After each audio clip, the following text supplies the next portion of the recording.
muna siya ng ketchup. Naubos niya na ang itlog. At Oo, naniniwala. Ang pangalan niya, Rochelle din, di ba? Kalen.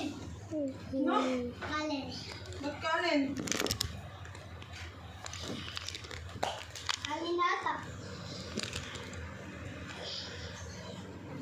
Yung anak niya yun, sinasabi niya. Ano kayo? Kalen. Manalo. Ang bento ko na naman dyan. Ano lang kaya mga followers ko nandito.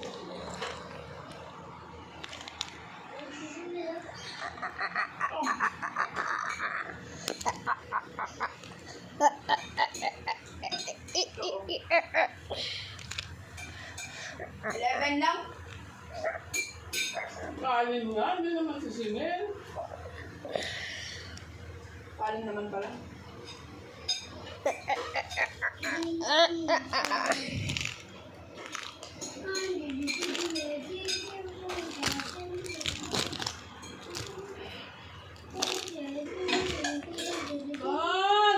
at kinalat niya ang mga raraan.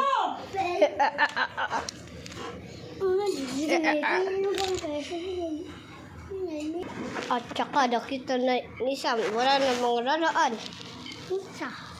Tsaka si Mr. ko lang ang raraan lang. Tsaka nasa baba pala ang raraan. Tawagin ko kaibigan ko. Hoy! Hoy! Palit-liit mo! Oy, bakit mo ako tinatawag? Kasi wala na yung mga raraan. Kita-kita mo ba yung mga raraan? Nasa baba lang yun! Ay! Bakit napunta dyan? Di ba nasa baba? Manunong ako magkanap. Ayan lang oh.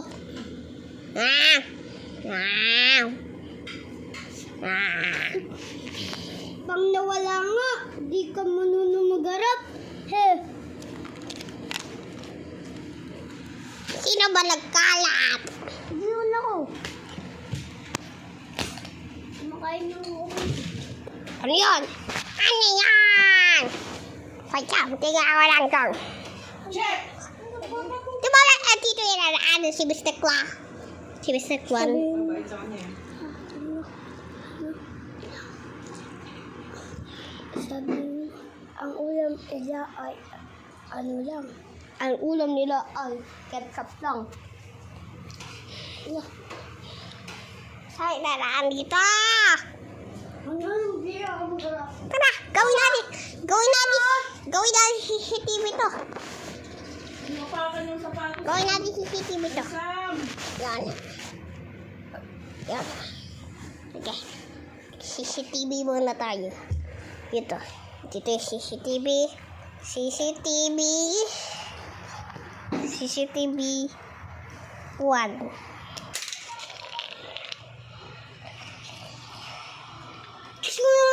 Napalo ka!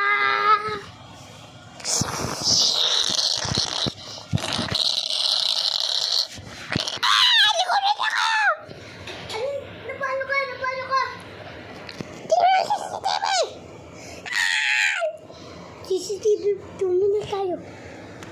CCTV 2. Ano nakakatakot? CCTV. Nandito ko nga. Ano yun? Kung sila susunod sa'yo, pero parang...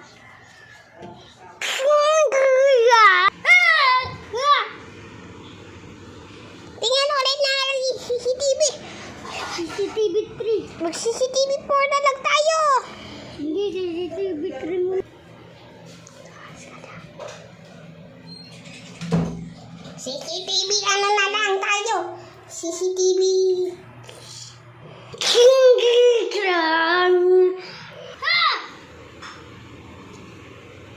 Tingnan ulit natin yung CCTV. Natanakot ako.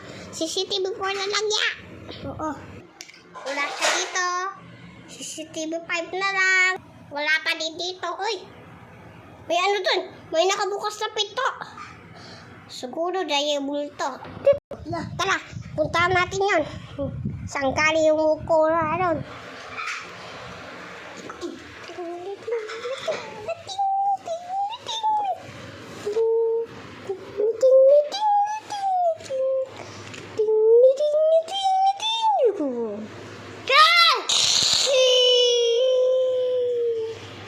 Part 3.